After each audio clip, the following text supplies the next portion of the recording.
Sir मैं निर्दोष हूं सर। मैंने किसी का खून नहीं किया सर। जानते हो ये क्या है? डीएनए रिपोर्ट है सर। फिर तो तुम्हें ये भी पता होगा कि इस रिपोर्ट में क्या लिखा है। और फिर भी तुम चाहते हो कि मैं मान लूं कि तुम निर्दोष हो, तुम गुनहगार नहीं हो।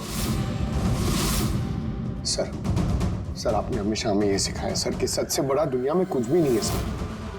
इस केस की भी यही सच्चाई है सर। मैंने किसी का खून नहीं किया सर, मैं सच कह रहा हूं। अगर तुमने खून नहीं किया है तो फिर तुम्हारा खून उस हथियार पे कैसे पंकज? मुझे नहीं पता सर। कैसे नहीं पता तुम्हें? हा? ये जो तुम्हारे हाथ पर चोट लगी है, ये जो खून का निशान है, वो चीख चीख के कह रहा है कि गुनहगार तुम ही हो पंकज, तुम हो। सर मैंने आपको बताया था सर, मैं ऑटो से जब ब्यूरो आ रहा था सब तब कटा था सर।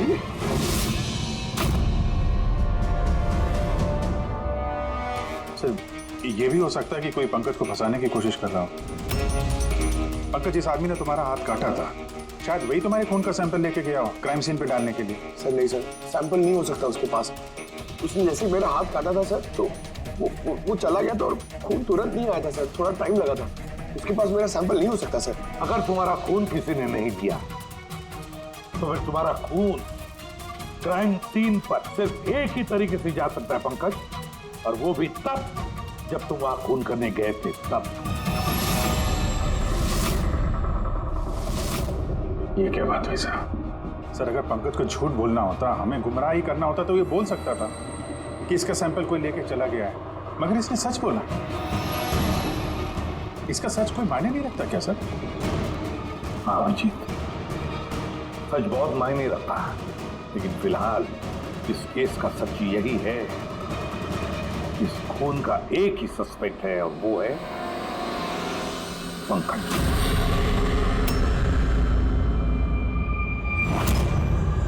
मैं तुम्हें सीआईडी से सस्पेंड कर रहा हूं। सर मेरा यकीन कीजिए सर, मैं सच कह रहा हूं। मैंने खून नहीं किया, मुझे मेरे पिताजी की कसम है सर। पंकज, तुम्हारी गन और बैच। सर एक बेटा अपने पिता के श्राद्ध के दिन उसकी झूठी कसम कैसे खा सकता है सर? मैंने तुमसे नहीं पूछा फ्रेडी। गन और बैच।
गलत हो रहा है, एकदम गलत हो रहा है। नो ऑफेंस सर, लेकिन आप हम सब पे ऐसे हमेशा शक नहीं कर सकते। ये तुम क्या कह रहे हो अभिजीत? क्या गलत कहा मैंने? जब भी कभी किसी सीआईडी ऑफिसर के ऊपर झूठा इल्जाम लगता है, आप हम पे कभी भरोसा नहीं करते। ये तुम क्या बोल रहे हो अभिजीत? मुझे तुमसे ये उम्मीद नहीं थी। हमारी भी थोड़ी बहुत उम्मीद है सर आपसे। आपके एक इशारे पे जान देने को तैयार खड़े रहते हैं हम लोग। तो क्या इतनी सी उम्मीद रखना गलत है कि हमारे बुरे वक्त पे आप हमारा साथ देंगे, हम पे भरोसा रखेंगे? तो क्या मैं साथ नहीं दे रहा? सच जाने की कोशिश नहीं कर रहा हूं मैं? सच के इस सफर में आपने कई बार हमारे आत्मसम्मान को चोट पहुंचाई है सर, हमारे फर्ज, हमारी वफादारी पे शक करके। जब मुझ पे झूठे इल्जाम लगे थे, आपने मुझ पे भरोसा नहीं किया था। और जब तक अभिजीत निर्दोष साबित नहीं होता, उसे जेल में ही रहना होगा। जब दया पे झूठे इल्जाम लगे, आपने इस पे भी भरोसा नहीं किया। मगर शायद आप ही एक बात भूल गए, एक बार आप पे भी ऐसा झूठा इल्जाम लगा था।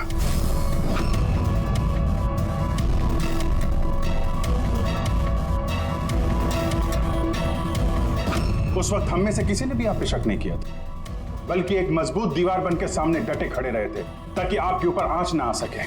तो क्या आपको हमारी हिम्मत व ताकत नहीं बन सकते सर? अभिजीत, मुजरिम से भी ज्यादा खतरनाक होता है एक इमोशनल सीआईडी ऑफिसर। तुम इमोशनल बन गए हो अभिजीत। मैं तुम्हें इस केस से हटा रहा हूं।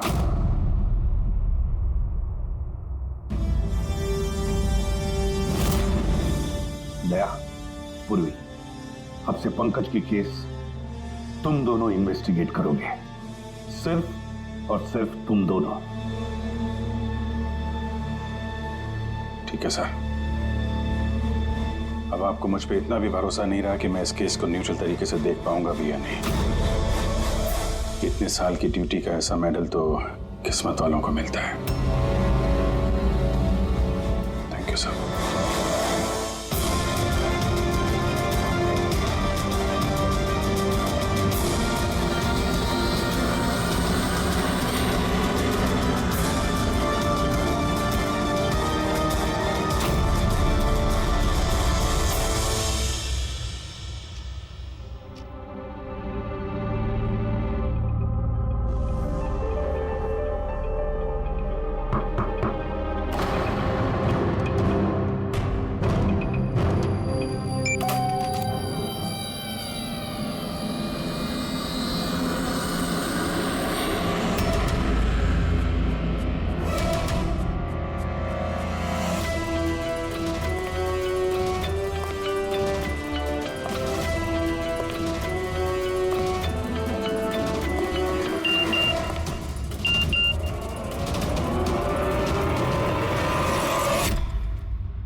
अपनी पीठ मेरी तरफ करके खड़े हो जाओ।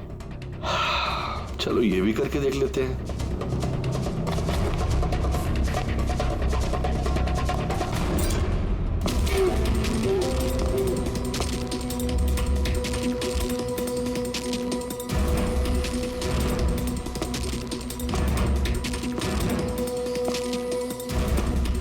आप आ गए सर? मैं आप ही का इंतजार कर रहा था। आप देखिए वहां फाइल पड़ी है, उसमें पूरा फाइनेंशियल प्लान पड़ा हुआ है और मुझे पूरा यकीन है कि आपको बहुत पसंद आएगा।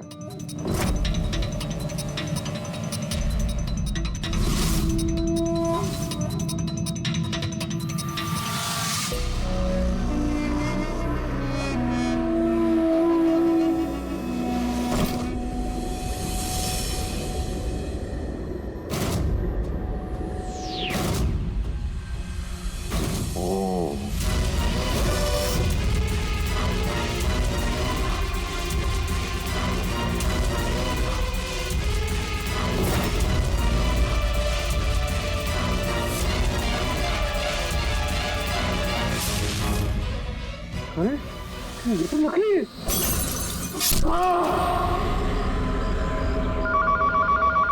हेलो एसीपी प्रद्युमन है।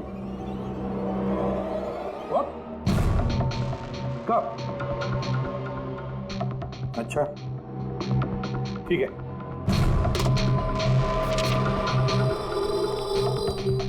दया, अभिजीत, विक्रम विजय का खून हो गया। विक्रम विजय? वो हवाला कांड वाला सर? वही विक्रम विजय आज तक कानून से बच के भाग रहा था। आज उसका कत्ल हुआ उसके ही घर में। एक न एक दिन तो ये होना ही था सर। इतने सारे दुश्मन पाल रखे थे उसने।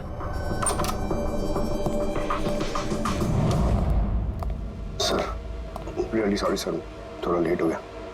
क्या बात है पंकज, कहाँ रह गए थे तुम?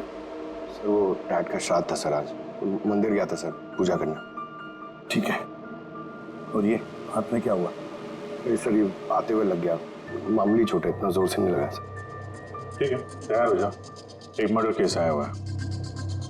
अब ये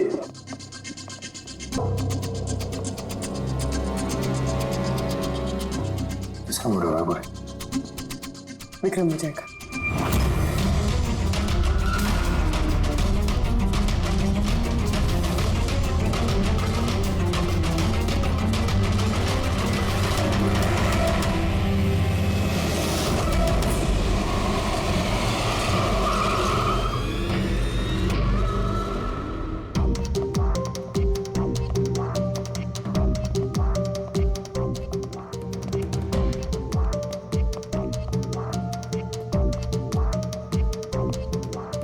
सीआईडी? जी हाँ। सर मैं गोपाल हूँ, विक्रम सर का मैनेजर। ये तीनों कौन? ये मोहित, विशाल और ये राघव है, ये सर के सिक्योरिटी गार्ड्स हैं। और आप? ये विक्रम सर की वाइफ हैं, मधु मैडम, और बाकी सब स्टाफ है। बॉडी कहाँ है?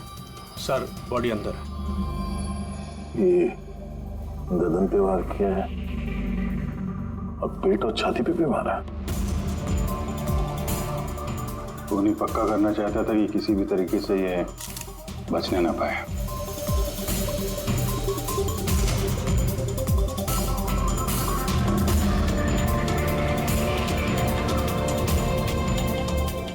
लगता है इससे हमला किया इस पे।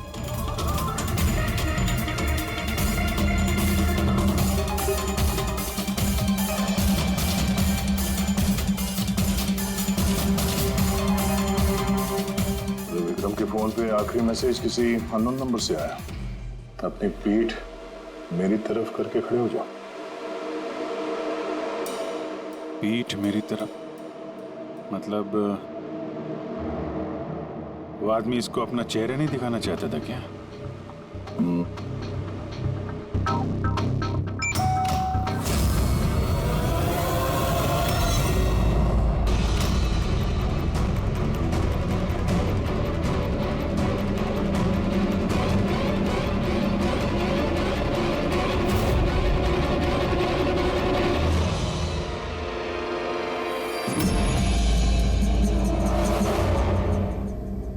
ये देखिए सर, उस दान में से मुझे क्या मिला है? Audio recording device. Audio recording device?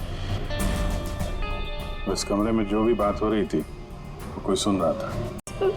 मैं उसका नाम तो नहीं जानती, पर वो जिस तरीके से तैयारियां करवा रहे थे उस हिसाब से तो लग रहा था जैसे वो उनका बहुत खास क्लाइंट हो और वो सिर्फ विक्रम से ही मिलना चाहता था।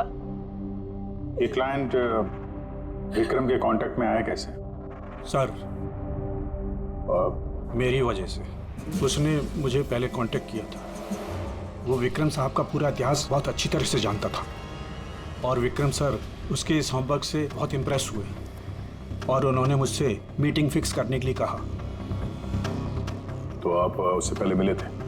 नहीं सर, उसने कॉल किया था और वो भी प्राइवेट नंबर से।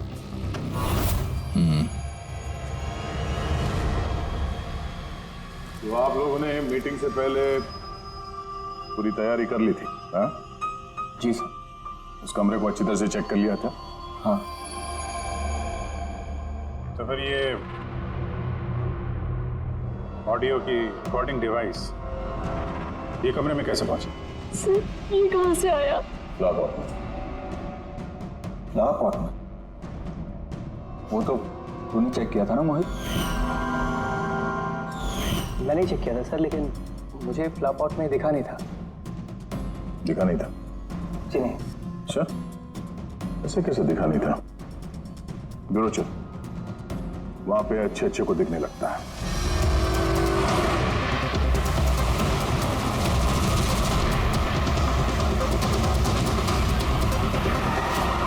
मोहित पे नजर रखना।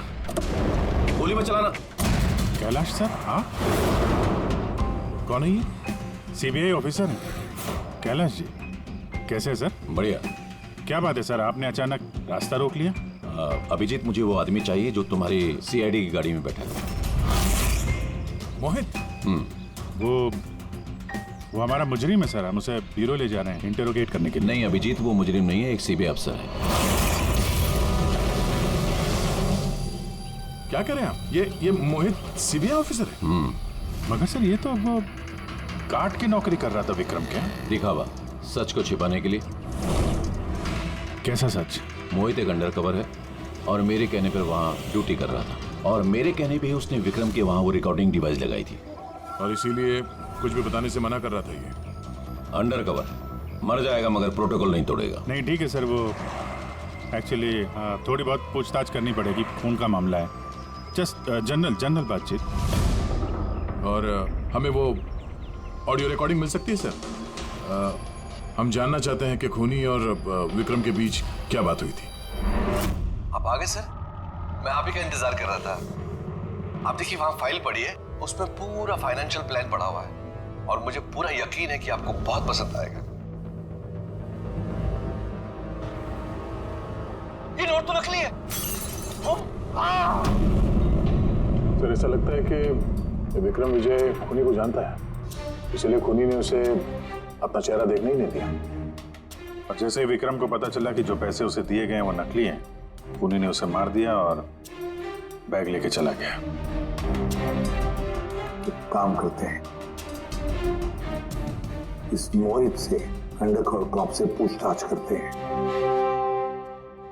सॉरी सर, ये केस अभी तक बंद नहीं हुआ, इसलिए अगर मैं आप लोगों को कुछ भी और बताता हूँ तो वो प्रोटोकॉल का उल्लंघन होगा, विच आई डोंट वांट। देखो मोहित, मैं तुम्हारे प्रोटोकॉल की इज्जत करता हूँ, मगर कोई तो ऐसी चीज होगी ना जो तुम्हारी इन्वेस्टिगेशन के दौरान तुम्हें मिली हो, मगर तुम्हारे प्रोटोकॉल के दायरे में होने के बावजूद भी तुम हमें बता सकते हो। कुछ तो बताओ जिसके जरिए हम खूनी तक पहुंच सके। मैं आप लोगों को केवल इतना बता सकता हूँ कि पिछले काफ़ी सालों से सीबीआई इस विक्रम विजय के पीछे लगी हुई थी। आज से 15 साल पहले सन 2002 में सीबीआई ने एक अंडरकवर ऑफिसर को भी विक्रम विजय के पीछे लगाया था, कुछ खास सबूत इकट्ठा करने के लिए, लेकिन कुछ हासिल नहीं हुआ और अनफॉर्चुनेटली हमारे वो ऑफिसर मारे गए। एक मिनट, नाम क्या था इस ऑफिसर का? इंस्पेक्टर अधिराज।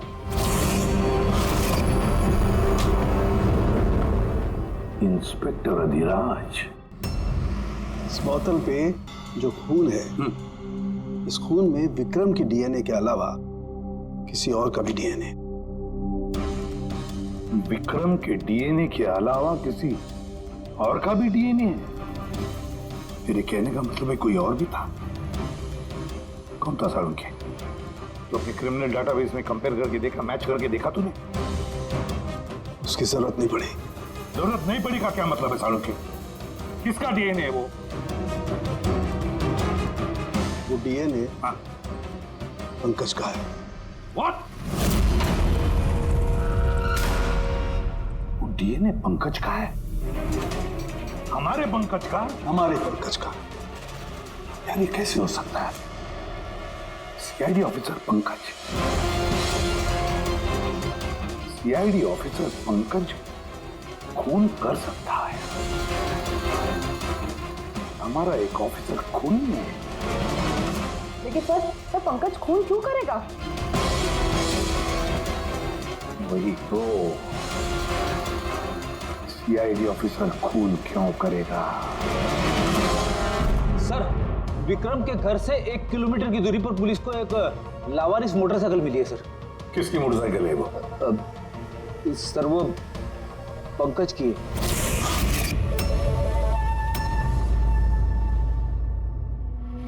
लगा मुझे। क्या मतलब? पंकज की बाइक पड़ी है वहां पे और आप लोगों को हैरानी नहीं हुई? विक्रम विजय जिसकी मौत हुई है आज, 15 साल पहले अधिराज जी, पंकज के पिता, एक अंडरकवर कॉप, बॉडीगार्ड बन के विक्रम विजय के खिलाफ सबूत इकट्ठा कर रहे थे और उसी दौरान वो मारे भी गए। मतलब सर, पंकज को ये लगता है कि उसके पिताजी की मौत के पीछे विक्रम विजय का हाथ था और इसीलिए उसने अपने पिताजी की मौत का बदला लेने के लिए।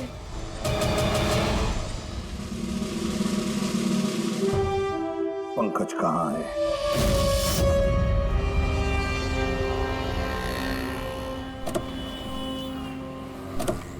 अरे सर, आप लोग?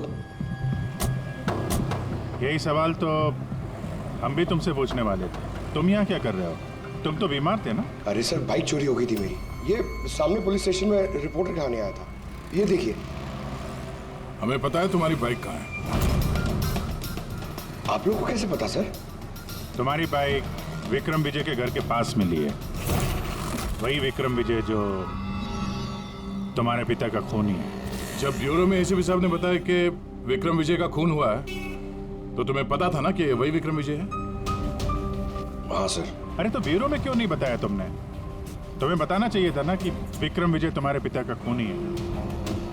सर, डैड का श्राद्ध था सर। मंदिर से ब्यूरो आ रहा था, उनके बारे में सोच रहा था, ये न्यूज आ गई। एकदम हिल गया था सर, समझ में नहीं आ रहा था क्या करूं। और ये हाथ जो तुम्हारा कटा हुआ है, एग्जैक्टली हुआ क्या था? सर, ये तो जब मैं मंदिर से ऑटो पकड़ के आ रहा था,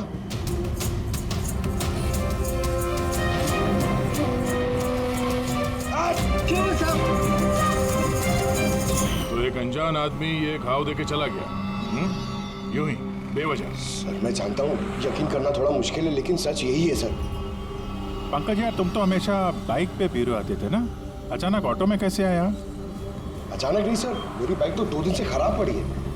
तो तुम्हारी खराब पड़ी हुई बाइक कोई लेकर गया, उसने उसे रिपेयर करवाया और ठीक होने के बाद उसे एक लावारिस जगह पे छोड़ दिया। वो भी संयोग से एक ऐसे इंसान के घर के पास छोड़ दिया जिसका आज ही खून हुआ और जो तुम्हारे पिता का खूनी भी है। सर, आप लोग मुझ पे शक कर रहे हैं?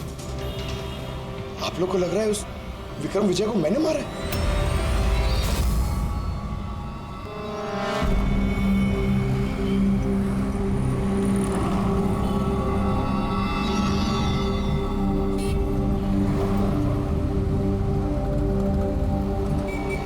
अगर ये पंकज अपने घर से विक्रम के घर पे गया होगा तो वो यहाँ इस जंक्शन से ही गुजरा होगा।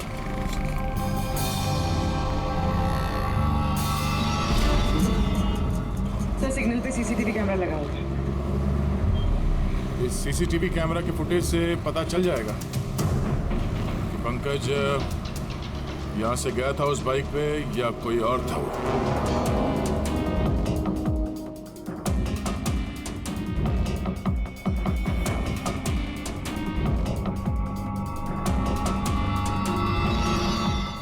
एक मिनट रिवाइंड करना, पॉज कर। सर, ये देखिए, कि पंकज की तरह नहीं लग रहा है। बाइक का नंबर है XYA 4784। सर, पंकज की बाइक का नंबर भी यही है। पूर्वी, ये पंकज इतनी लापरवाही तो नहीं कर सकता कि एक जुर्म करने के लिए जाते वक्त सड़क पे एक और जुर्म करे, सिग्नल तोड़ने का। जरूर कोई है जो पंकज को फंसाना चाहता है और उसी ने ये सिग्नल भी तोड़ा ताकि हमारा जो शक है पंकज के ऊपर वो और मजबूत हो जाए। मगर सर, पंकज को कौन फंसाना चाहेगा? शायद इसका कोई पुराना दुश्मन। सर, मेरा ऐसा कोई पुराना दुश्मन नहीं है जो मुझे फंसाने के लिए ऐसी साजिश रचेगा। सर, पंकज, दिमाग पर जोर डालो, कोई तो होगा। नहीं सर, अगर तुम्हारा कोई दुश्मन नहीं है तो फिर ये खून तुमने ही किया है। तुमने अपने पिताजी की मौत का बदला लेने के लिए, और वो भी उनकी बरसी के दिन। सर, मेरा बदला लेने की कोई मेंटालिटी नहीं है सर। मैं खूनी नहीं हूं सर, मैं एक CID ऑफिसर हूं। जहां तक पिताजी की बात है सर, मैंने तो उन्हें ठीक से देखा भी नहीं। सर मुझे तो ऐसा कुछ याद भी नहीं है जो उन्होंने हमारे साथ कोई अच्छा टाइम स्पेंड किया हो या हमारे साथ रहे हो। सर उन्हें तो फर्क भी नहीं पड़ता होगा कि उनका कोई बेटा है जिसे उनकी जरूरत भी है। सर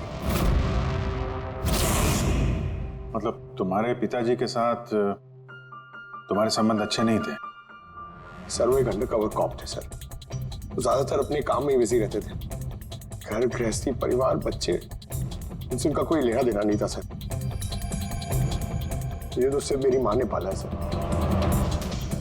लेकिन फिर भी पंकज, तुम्हारी अपनी पिताजी के साथ कुछ ना कुछ तो यादें जुड़ी होंगी ना?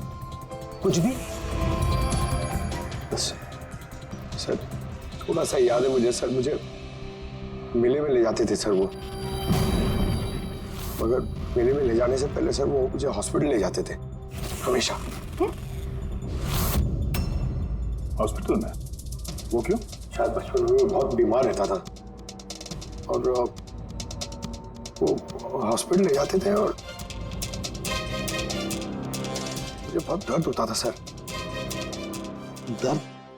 पंकज, कहाँ दर्द होता था? सर पीठ में, यहाँ पे सर। पीठ में? पंकज, डॉक्टर क्या करते थे पीठ में? नहीं सर ऐसा कुछ याद नहीं आ रहा सर। याद करो पंकज, याद करो। सोचो क्या करते थे? तुम्हारी पीठ में इंजेक्शन लगाते थे या पीठ में से खून निकालते थे? क्या करते थे? याद करो। Sir sir sir drill machine से कुछ करते थे सर हॉस्पिटल में। क्या कहा? ड्रिल मशीन से? और उसके बाद तुम्हें पीठ में दर्द होता था? बहुत दर्द होता था सर। मैं हफ्तों तक सीधे बैठ भी नहीं पाता था। और फिर घर जाने के बाद तुम्हें नींद सी आती थी? कुछ अजीब सा लगता था? चक्कर आता था? हाँ सर। सर मेले में भी जब मैं घूमने जाता था तो नींद में ही रहता था सर। ऐसे चक्कर आते रहते थे सर बस। लेकिन सर इस बात का इस केस से क्या लेना देना? लेना देना है बस। मुझे लगता है इसके पिताजी ने इसकी बहुत छोटी उम्र में इसका बोन मैरो डोनेट करवा दिया था। लेकिन सर बच्चों का बोन मैरो डोनेट करवाना तो गैर कानूनी है ना? गैर कानूनी है, लेकिन मुझे लगता है बॉस पैसे की वजह से या किसी भी और वजह से उस डॉक्टर ने इसके पिताजी के लिए ये सब कुछ किया था।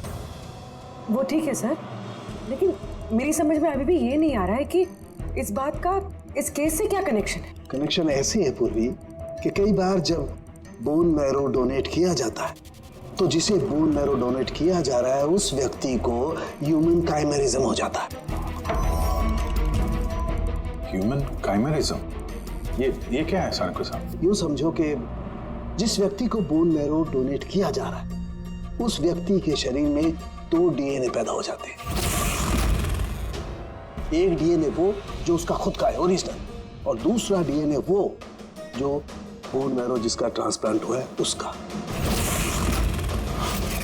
तो मतलब सर पंकज का बोन मैरो जिसे मिला शायद उसके खून में भी ये पंकज का डीएनए शामिल है। Exactly that. बस मुझे लगता है कोई बहुत ही खास होगा वो जिसके लिए पंकज के पिताजी ने ये सब कुछ किया। कोई ऐसा खास आदमी जो पंकज के पिताजी इंस्पेक्टर अधिराज के बहुत ही करीब था और उसकी मौत का बदला लेने के लिए उसने ये खून कर डाला। पर कौन?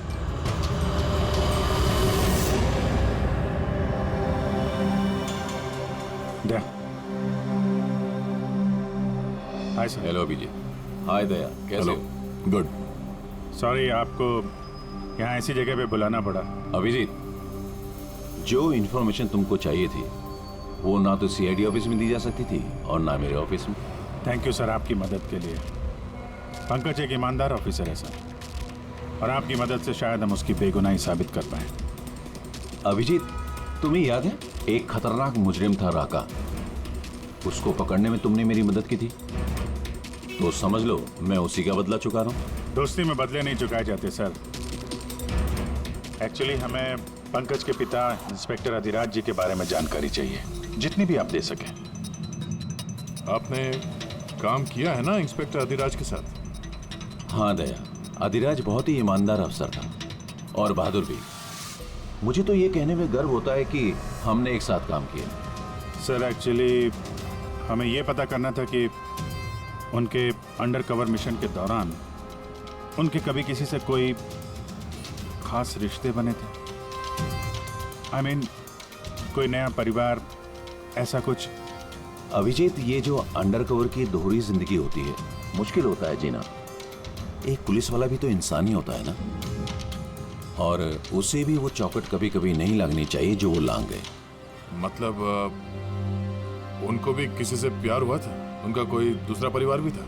हाँ, अधिराज की दूसरी पत्नी बच्चे को जन्म देने के बाद गुजर गई। और अधिराज जी की मौत के बाद इस दूसरे बच्चे का क्या हुआ? ये राज हमेशा राज ही बना रहा कि अधिराज ने उस दूसरे बच्चे को कहाँ रखा, कैसे पाला, और वो बच्चा कहाँ गया, कभी किसी को नहीं मिला। और ये जो बच्चा है दूसरी शादी से, क्या उम्र रही होगी उसकी? ये पंकज से कोई 2-3 साल बड़ा होगा। शादी पंकज की माँ से पहले हुई थी, पर बच्चा दूसरी बीवी से पहले हुआ था। शायद उसे कोई बीमारी होगी जिसकी वजह से अधिराज जी ने पंकज का बोन मैरो उसे दिलवाया होगा। और अपने पिता की मौत का बदला लेने के लिए खून शायद पंकज के सौतेले भाई नहीं किया है। पर अब सवाल ये उठता है कि पंकज का ये सौतेला भाई है कौन और अभी कहाँ है? मुझे कुछ अंदाजा हो रहा है कि क्या हुआ होगा उसके साथ। कैलाश जी, हमें एक मदद और चाहिए। इस अंडर कवर मिशन के दौरान और कौन कौन लोग थे आपके साथ, उन सब की जानकारी चाहिए, और अधिराज जी की पूरी कुंडली भी। अभिजीत, ये जरा मुश्किल होगा। जानता हूँ सर, ये थोड़ा मुश्किल है, लेकिन किसी की बेगुनाही साबित करनी है, और आप यकीन रखिए सारी इंफॉर्मेशन हमारे बीच में रहेगी, बस। ओके। अरे यार, और कितना इंतजार करना पड़ेगा? ये लोग टाइम पे आते क्यों नहीं?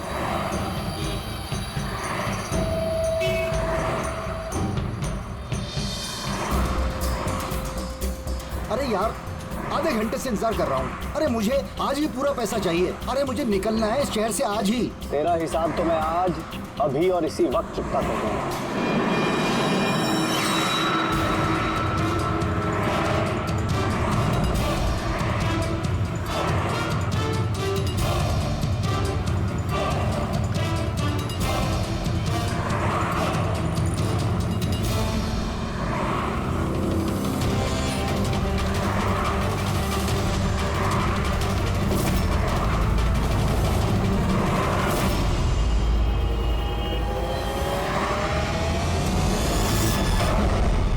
तेरा अकाउंट सीआईडी बंद करेगी। ये सर के सिक्योरिटी गार्ड्स हैं। नहीं अभिजीत, तो मुजरिम नहीं है, एक सीबीआई अफसर है।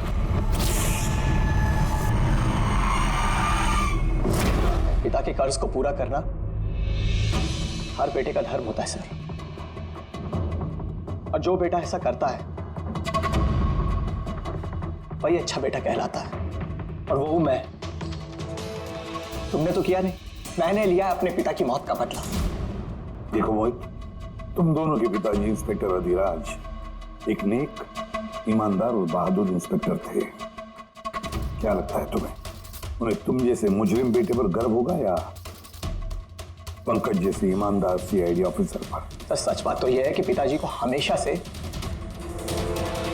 इस पंकज पर गर्व था, और प्यार भी वो इससे ही ज्यादा करते थे।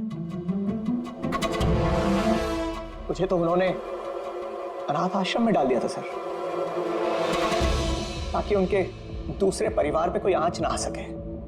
वो ये बात बताती तो हमारे पास आई क्यों नहीं? मैं तो भाई हूं तुम्हारा यार, हम दोनों मिलके पकड़ते विक्रम को, तो कानून के रास्ते। नहीं चाहिए थी मुझे तुम्हारी मदद। हमारे पिताजी के कातिल को कैसे पकड़ना है और कैसे उससे बदला लेना है, ये सारी प्लानिंग मैंने कर रखी थी सर, बहुत सालों से। और यही कारण है कि मैं सीबीआई ऑफिसर बना, और ठीक हमारे पिताजी की तरह ही एक अंडर कवर ऑपरेशन पे गया विक्रम विजय के खिलाफ। लेकिन इस बार उसे सजा दिलवाने के लिए नहीं सर, बल्कि उसे खत्म करने के लिए। एक सीबीआई ऑफिसर होकर भी तुमने जुर्म किया। तुम जैसे लोगों की वजह से ही लोग कानून पर विश्वास करने से कतराते हैं। इस काम में केतन ने तुम्हारी मदद की थी ना? हाँ सर, केतन भी मेरे पिताजी के साथ काम करता था। वो भी एक अंडरकवर कॉप था। उसी ने मुझे सब कुछ बताया और उसके बताने से ही मुझे पता चला कि बचपन में मेरा एक ऑपरेशन भी हुआ था। और जब तुम्हें पता चला कि तुम्हारे खून में 2 डीएनए, एक तुम्हारा दूसरा मेरा, तो तुमने खून करके मुझे ही फंसा दिया। हाँ, और इसीलिए मैंने अपना खून बहाकर उस हथियार पे डाल दिया था और उसके बाद तुम्हारा हाथ काटा ताकि एक तीर से 2 निशाने लग जाए। मेरे दोनों दुश्मन, हमारे पिताजी का कातिल वो विक्रम विजय। हेलो कैलाश सर, मैंने विक्रम विजय के रूम में ऑडियो डिवाइस लगा दिया।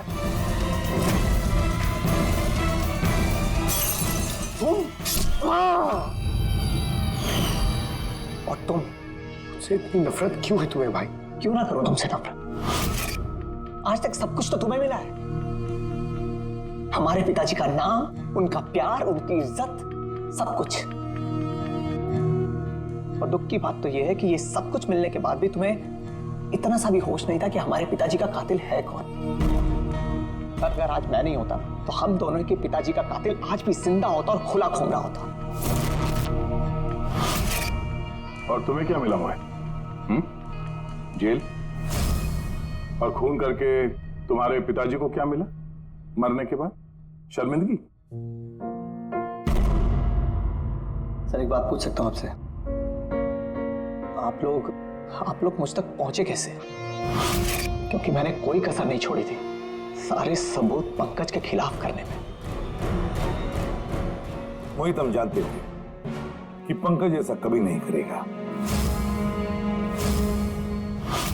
और रही बात तुम तक पहुंचने की, जब हमें 2 डीएनए के बारे में पता चला तो हमने तुम्हारे पिताजी इंस्पेक्टर रजिराज का बैकग्राउंड चेक किया।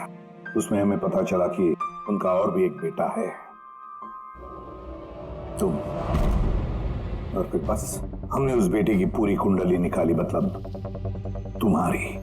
और फिर सारा मामला समझ में आ गया। बहुत गलत किया तुमने मोहित, बहुत गलत किया।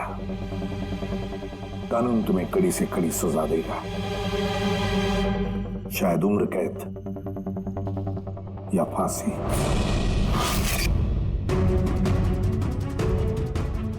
रेडी?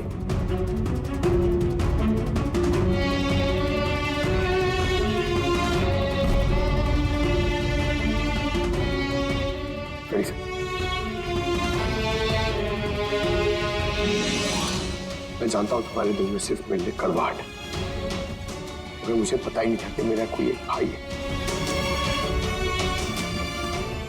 मुझे नहीं मालूम कि तुम्हारे साथ क्या होने वाला, मगर तुम एक बात हमेशा याद रखना, मैं तुम्हारा इंतजार कर रहा हूं।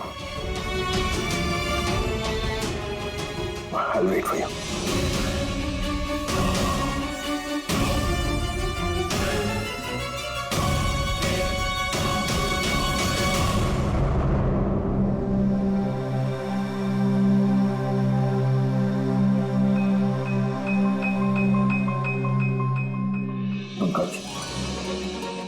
देखो, तुम्हारे में ये जो अच्छाई है ना, इसे कायम जिंदा रखना, कायम।